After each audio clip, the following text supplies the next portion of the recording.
This week, we bring you some really fun Wolverine rumors. We talk a little bit about some DC Elseworlds, and we get caught up with this amazing season of The Mandalorian.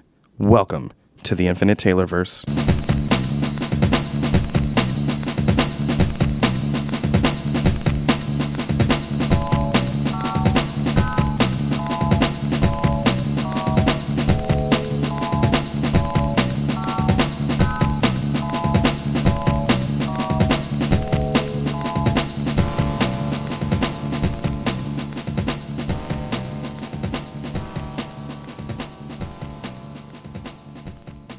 Warning. Red alert. Ay, ay, ay, ay, ay! Danger, Will Robinson.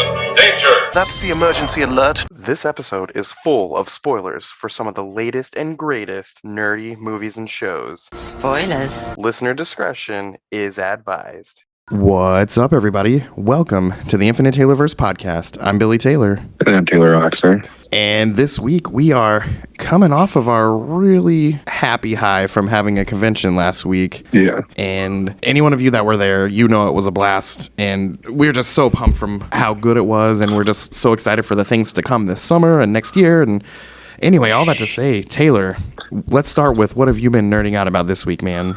I actually have two things this week because I'm selfish. It's all good. One of those things is Aqua Teen Hunger Force Season 4. Nice. It's like chef's kiss hilarious. Almost every single episode, I almost had like a gut laugh, which was just really good. Because like there are some episodes that I watched, I'm like, kind of funny. But like, you know what I mean? But it was really funny. And then my other thing is, while I was at con, I don't know if did I tell them about my figure finding? You did. Okay. Well, then never mind. I just did the one thing then. Hey, that's okay. It was a grail, so it's worth 2 weeks of nerding out about. Yeah, for sure. I feel like I've mentioned this as my nerding out a few weeks ago, but we are about a month and a half away from the brand new Legend of Zelda Tears of the Kingdom video game coming out. And yesterday, we're recording this on a Wednesday, yesterday Nintendo released 10 minutes of gameplay footage, and it looks so freaking awesome. And I've been playing through a new save file just from the beginning, the past several weeks off and on, and I'm all the way through all the Divine Beasts. I've got a ton of the shrines, trying to do all the side quests before I go hit up Ganon one last time. And man, and that game is just so fun every time, and I'm just so excited after that 10-minute video of what's to come in about 5 or 6 more weeks. And yeah, it's going to be awesome. Cool. I feel a little bad that this game, for some reason, they're charging $10 more than any other Nintendo Switch game for no reason. There's nothing extra. Just they know they're going to get it, though. At least, you know, Nintendo games are an investment. They don't decrease in value usually, especially like Zelda games and Mario games. So if you ever get in a pinch later on. No, that makes sense. I mean, they're always reselling and they'll resell for like value that's almost the same or more every time. Yep. And the replay value, for me personally, is always good with a Zelda game. Yeah. I can do like one full long Zelda game a year, I think. Yeah. And then I'm about fantasied out there. That makes sense. Because now that I'm thinking about it, I think that's like the one property fantasy-wise that I actually have partook in. Yeah. Now that I think about it, that is like, and I am famously known for not really enjoying fantasy stuff. So, yeah. It's good. Yeah, it's such a good game. I just recently played on the Nintendo Switch Online. They brought the Legend of Zelda Minish Cap from Game Boy Advance, and that was a fun replay. I haven't played that since it was on the Game Boy Advance. Oh, that's sick. Those little handheld games take like a week to beat, whereas these console games take weeks. Yeah, I feel like the Game Boy games were a lot more linear, too. Oh, definitely. Like, they kind of make you, I mean, even if it doesn't seem like it, they actually make you go in a certain path and direction and in order. So. Yeah, I think Breath of the Wild was the first one that, I mean, they're all kind of open world, but this is the first one where you could choose your path, so to say. Yeah, I mean, you could do certain things in, like, Ocarina and Majora's Mask before other things, but it didn't go well for you if you did. Right. Yeah. Well, hey, this week we've gathered up some of the latest rumors and news, and this is kind of our first traditional news episode in a little while, so I'm kind of excited to talk about what's been going on. Yeah. Let's see, over with Marvel, I sent you this recently. There's kind of a big rumor floating around about Deadpool 3 and Loki Season 2. And if this rumor serves to be true, I'm kind of excited about it. But it sounds like Wolverine is going to be a prisoner at the TVA in season 2 of Loki, which is going to kind of prep for Deadpool 3. And in Deadpool 3, the TVA is going to appear because they want to capture Deadpool, who apparently has destroyed the Fox Marvel universe. So, okay, I like that. Me too. And again, so far it's just rumor, but I really want this to be true.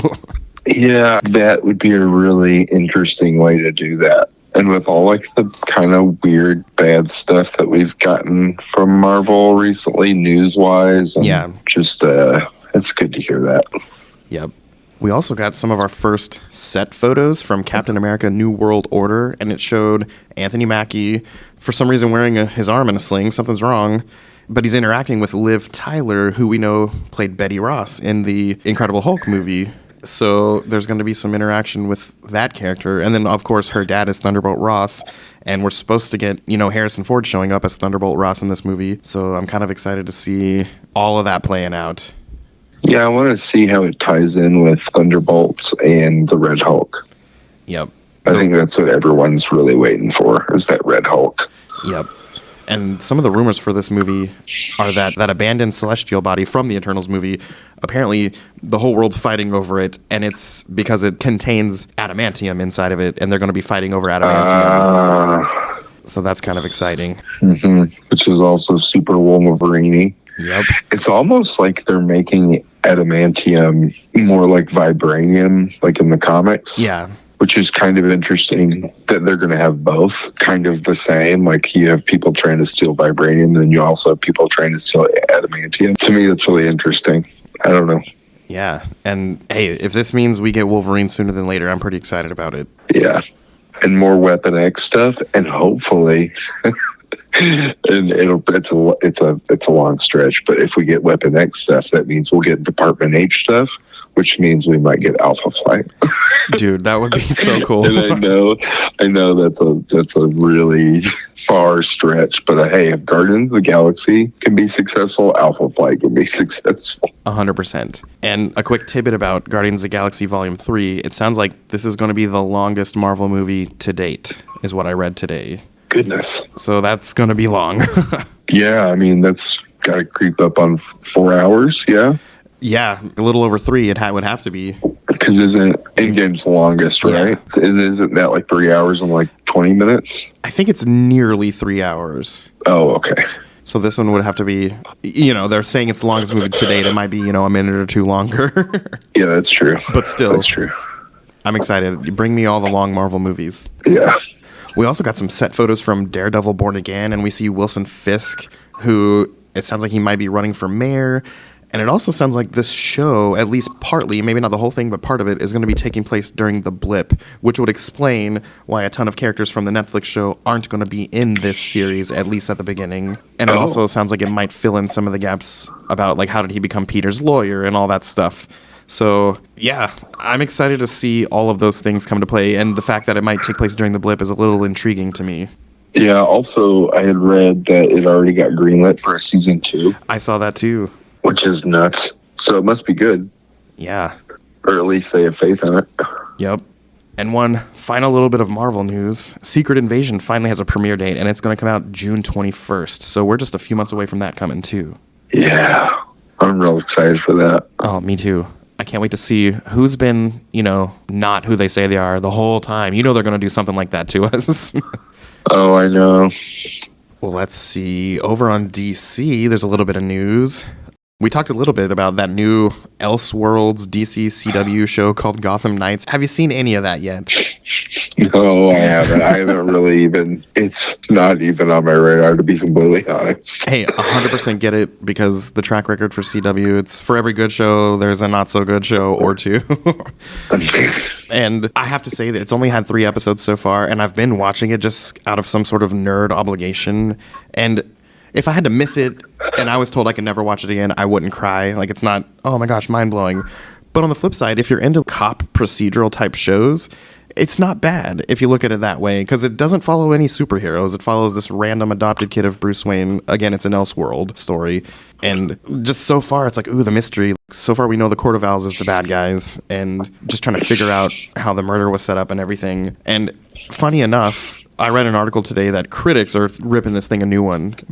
But in terms of, what is it called, the Nielsen ratings, it has 16.9 times higher views than most new series. So I thought that was a very interesting statistic.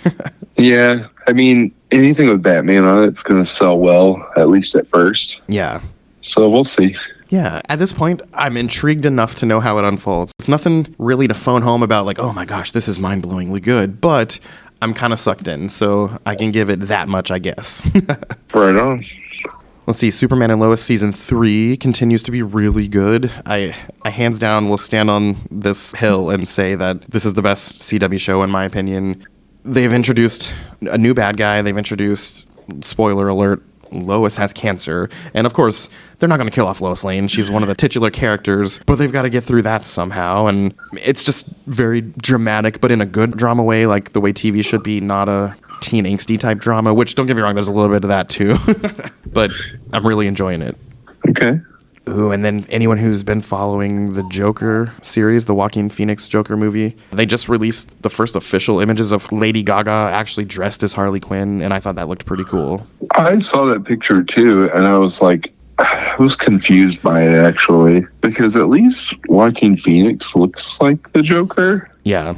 I just didn't even think it barely hit that mark for me. Yeah, I feel like it's kind of proto Harley, you know? She's not fully what she's gonna be. Yeah, that's true. That's kind of what I'm thinking.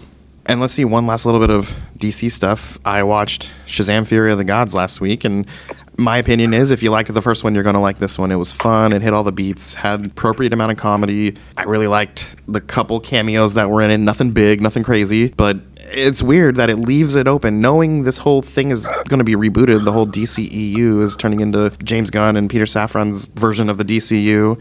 But this movie 100% left open for more things to come, and they're being very vague about that. So all that to say is, if you enjoy those kinds of movies, and if you enjoyed the first one, I think you would really enjoy the second one. Yeah, I was going to go see it this week, but, the vid. Yeah, Taylor got struck with the sickness this week, so tots and pears. All right, well, over in Star Wars, man, Star Wars has been blowing me away the past few weeks. I really enjoyed these last few episodes. Oh, yeah. Episodes 4 and 5 of The Mandalorian. Episode 4, we get to see Order 66 through Grogu's eyes for a little bit. Oh, it was so cool. We've been wondering who saved him? Who saved him? How did he survive? And we finally get a glimpse of who saved him. And it wasn't, all these fan theories of, was it Mace Windu who didn't really die? Was it this Jedi? Was it whatever? It was actually someone we haven't really seen in movies before. But it was the Jedi Master called Kelleran Beck, who was played by Ahmed Best. And for those of you out there hearing that name, you know that Ahmed Best played Jar Jar Binks in Star Wars Episode 1 and the cartoon as well. But yeah, he had a major redemption moment as a person in Star Wars because people gave him so much crap over the years over the Jar Jar character, as if he created it or whatever. He just played the part he was paid to play. Yeah. And the real toxic side of fandom came out towards this guy, as they have other people recently, but I thought it was so cool. When I saw his face, I was like, no way! And because I'm a big nerd, obviously, and I knew exactly who that actor was right away after a couple seconds of looking at him, and I felt so happy for him. And it's been real cool seeing his social media, and everyone's like praising him for it, and it's real exciting, I think. I like that he uses two lightsabers. Yes. That are two different colors. Yep. It makes you wonder, are those his? So many Jedi have just been killed? Did he grab another one just to have some extra backup? Or? Yeah, no, I was wondering if he picked it up off the ground or if that's just his style. Because there are Jedis who carry two different color swords, and there are Sith Lords that do it too. Yep. But yeah, hopefully we see that character again, or at least see what his fate may have been. Yeah. And then, let's see, this week's episode of The Mandalorian, man, it was really good as well. I love that they're, tying things back to try to rebuild Mandalore as a group and, take back their planet and repopulate it. But it was just so cool to see them, fly in and try to save Navarro. And they did not try, they did. But one of the really cool things for me was the opening scene, or I guess it was after the opening scene, when Grief Karga sent that distress call out, and that rebel pilot took it and looked at the call. But in the bar, that giant purple CGI-looking alien guy who was talking to him, that was Zeb from Star Wars Rebels. That was Zeb. My first thought was, oh, wow, that's the same species as Zeb. And I Googled it right away, and it was not just the same species. It was Zeb from Rebels, and the same voice actor did his voice as well, and I thought that was so freaking cool. It is cool. And I feel like all these things they're kind of tying together is also going to lead towards the live-action stuff from Rebels showing up in the Ahsoka show and everything down the road, and I am so pumped for Star Wars this week. And then at the end, we also got that brief moment when that same pilot saw that abandoned ship in space that appeared to be destroyed, and we find out that Moff Gideon was freed. He never made it to the prison hearing. He was actually freed, and after some scans, they could tell that there was traces of Beskar left behind, which means some Mandalorian freed him. And now I gotta know what the heck is up with that. That's interesting. Is it the other faction of Mandalorians they can take off their helmets? That's what I'm guessing, and I'm guessing they have to deal with possibly the Death Watch from the cartoon, and if it is, that's going to be so freaking cool. What's the Death Watch? In the cartoon, there was a time when Darth Maul was in charge of a group of Mandalorians, and they followed him. And even when he was stopped, some of them kind of did their own thing, kept their faction going, and kind of became the Death Watch. And I'm thinking this might be tied to that. Maybe, maybe not. I don't know. Oh, okay. And then the last little bit of Star Wars news is that in a couple weeks, the big Star Wars celebration in London is happening, and there's rumors that we're going to learn about 3 new Star Wars movies and projects that are going to be announced pretty soon. Well, that'd be cool. Yeah, it's been a while since we had a Star Wars movie, I feel like. Yeah, it has been, and all I can say to that is bring it on. Yeah. A little bit of other random tidbits out there in the pop culture universe. Did you ever watch X-Files? I did a little bit. Same here. It was one of those every now and again things, and they did have like an overarching storyline, but each episode was pretty episodic as well. You could enjoy it without really the whole thing. So I wasn't a big watcher, but I did watch a handful of it. All that to say, it sounds like Ryan Coogler, who we know directed the Black Panther movies and Creed movies and other stuff like that, he is going to be in charge of an upcoming X-Files reboot. And I liked what I saw back in the day, and I can only imagine a modern twist of that show could be pretty good. Yeah, it would be cool. For those of you out there, fans of House of the Dragon, I don't know if this is good news or bad news, but it sounds like season 2, when it comes back, not this year, and possibly not even next year, but when it does come back, it's going to be a shorter season than season 1, with a very large 3rd season. So take that however you will. If they're doing it for the sake of making it a good show, I guess that's good. But yeah, we got to wait a little bit, and it's going to be a little bit shorter. Yeah, it's weird.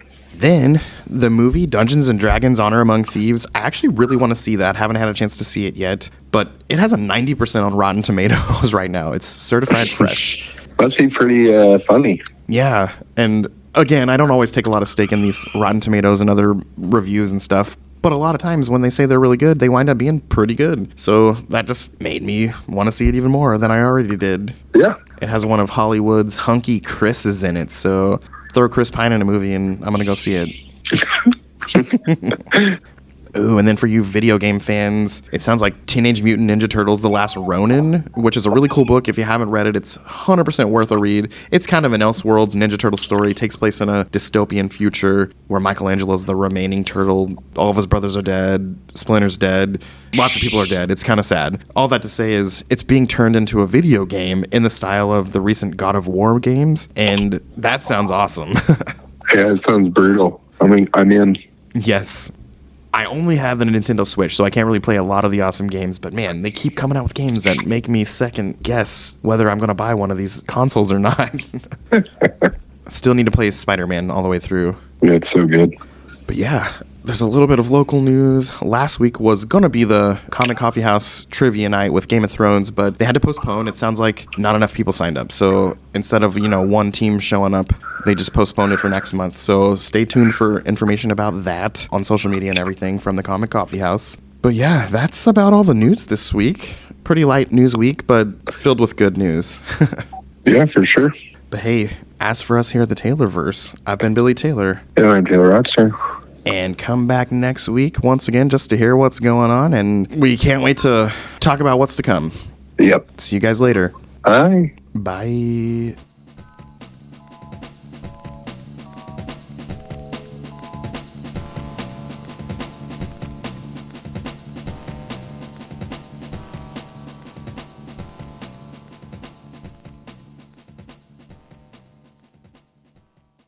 This episode was brought to you by the Kingcade Arcade.